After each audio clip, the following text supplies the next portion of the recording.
જગદીશ ત્રિવેદીના નમસ્કાર. મિત્રો, મારી 53 વર્ષની જિંદગીના નિચોડ જેવા 7 સૂત્રો આજે તમને આપું છું. 2 શબ્દના આ 7 સૂત્રો છે. કુલ 14 જ શબ્દમાં મારા જીવનનો નિચોડ આપું છું. જો તમે એને અનુસરશો તો મને શ્રદ્ધા છે કે જીવનમાં ચોક્કસ પરિવર્તન આવશે. પહેલું સૂત્ર, વહેલા ઉઠો.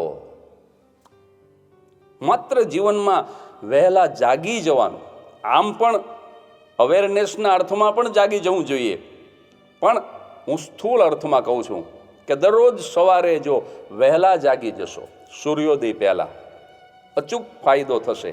પહેલું સૂત્ર, વહેલા ઉઠો. બીજું સૂત્ર, સાદો ખોરાક.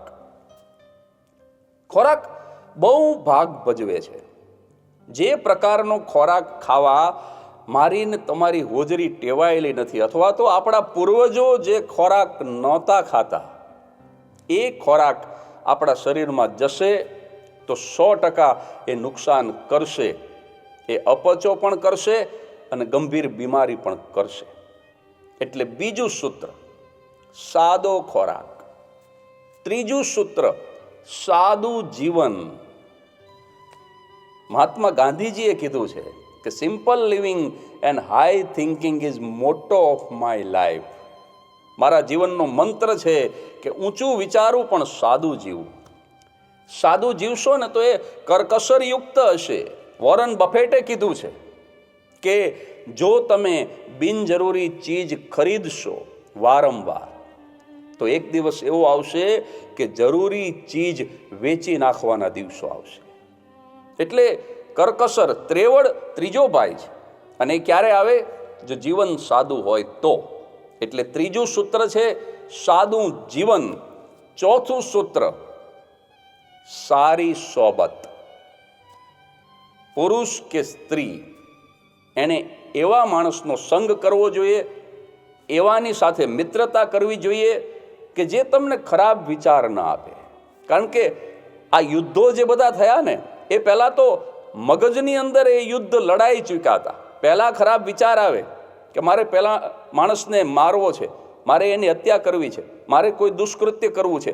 જુઓ, પહેલાં એ ઘટના મગજમાં બને છે, એ ખરાબ વિચાર પહેલાં મગજમાં આવે છે અને પછી એ વિચાર વર્તન બને છે.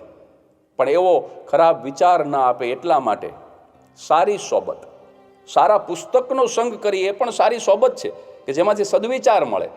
એટલે ચોથું સૂત્ર છે સારી સોબત. પાંચમું સૂત્ર છે હળવી કસરત.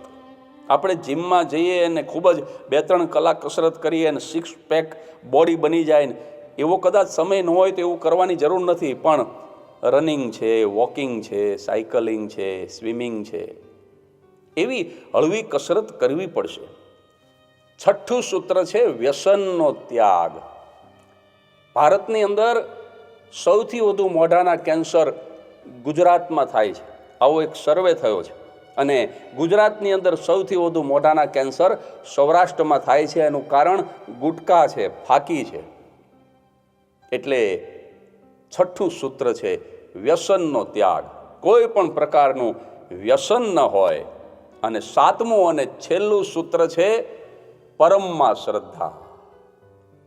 કોઈ ને કોઈ એક તત્વમાં મારીને તમારી શ્રદ્ધા. એવું જરૂરી નથી કે ઈશ્વરમાં જ માનો, ચાહે અલ્લાહમાં માનો, ચાહે જીસસમાં માનો, તમે કોઈ પણ તત્વમાં માનો, પણ એક તત્વ જેના ઉપર આપણને ભરપૂર શ્રદ્ધા હોય તો મુશ્કેલીના સમયમાં સાહેબ આપણો કપરો જે કાળ છે ને, એ શ્રદ્ધાથી પાર કરી શકીશું. એ શ્રદ્ધા મને તમને જીવાડી દેશે. એટલે આ 7 સૂત્ર જીવનમાં ઉતારવા જેવા છે.